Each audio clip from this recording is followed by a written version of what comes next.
Good afternoon.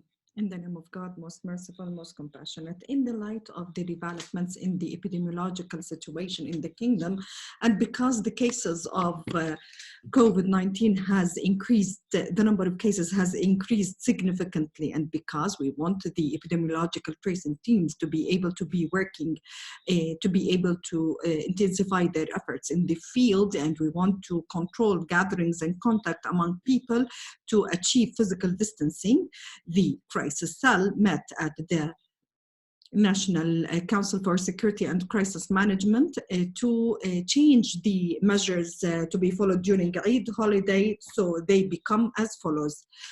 Impose a comprehensive curfew for 3 days. So it would start at Friday 12 a.m. to Monday 12 a.m., during which citizens are not allowed out of their houses whatsoever. During the curfew, the comprehensive curfew, medical and nursing staff from the public and private sectors can go out, and they are not included in this curfew, in addition to the epidemiological tracing teams and a limited number of officials who run essential agencies. And also the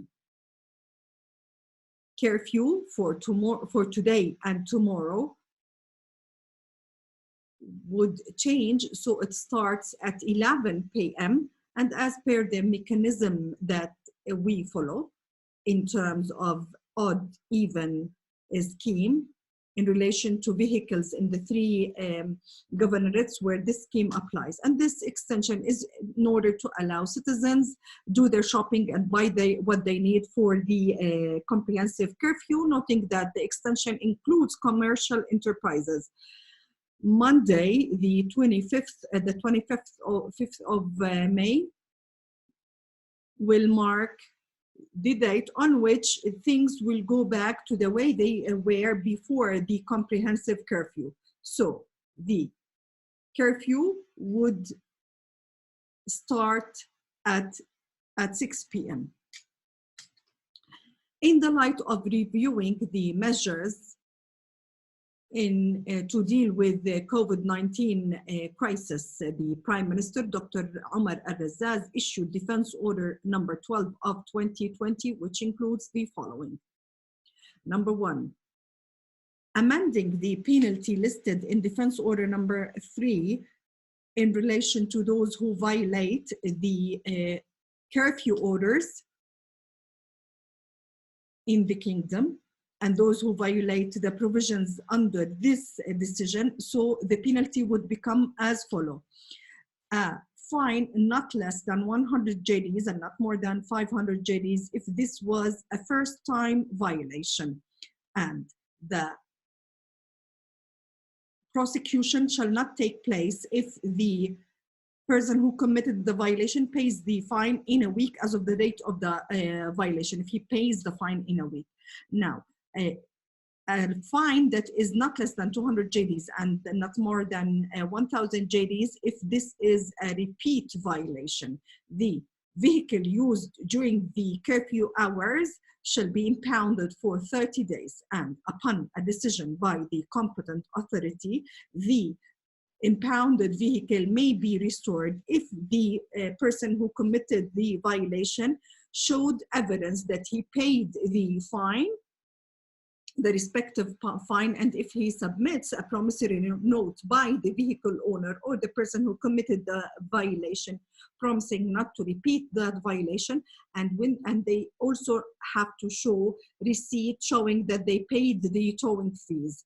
In the light of the several questions we've been receiving in relation to the reopening of business in the public departments, according to the guidelines that have been circulated, the Civil Service Bureau shared the measures that need to be taken upon starting the business in the public departments, the gradual starting of business. The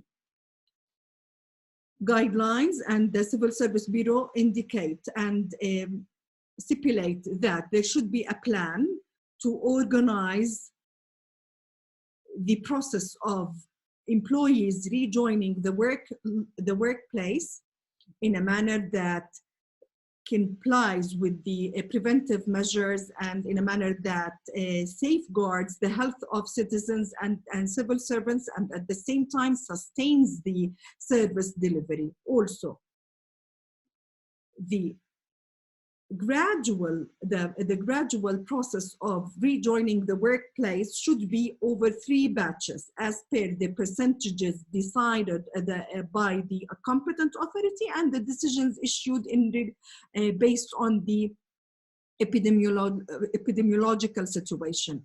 The work of the first batch employee starts after the Eid holiday, and the employees that are included in the first and second batch shall be defined, and their numbers shall be defined according to the priorities of the services and functions adopted and delivered by this department.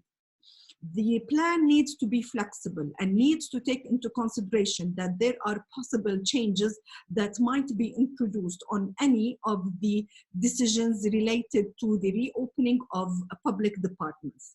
The plan should also take into consideration the familial and health conditions of the employees and they should be, some should be excluded from the process of rejoining the workplace.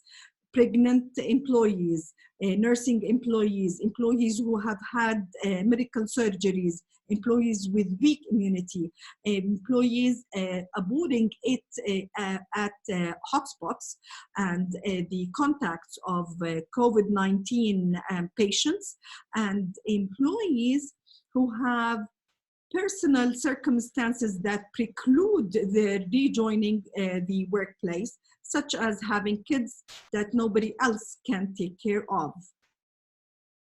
Upon deciding on the employees who are going to rejoin the workplace in the first and second batch, according to the percentages decided by the competent authority, the priority should be given to those whose nature of work requires them being present physically in the workplace, and those who work in the governorate they live in.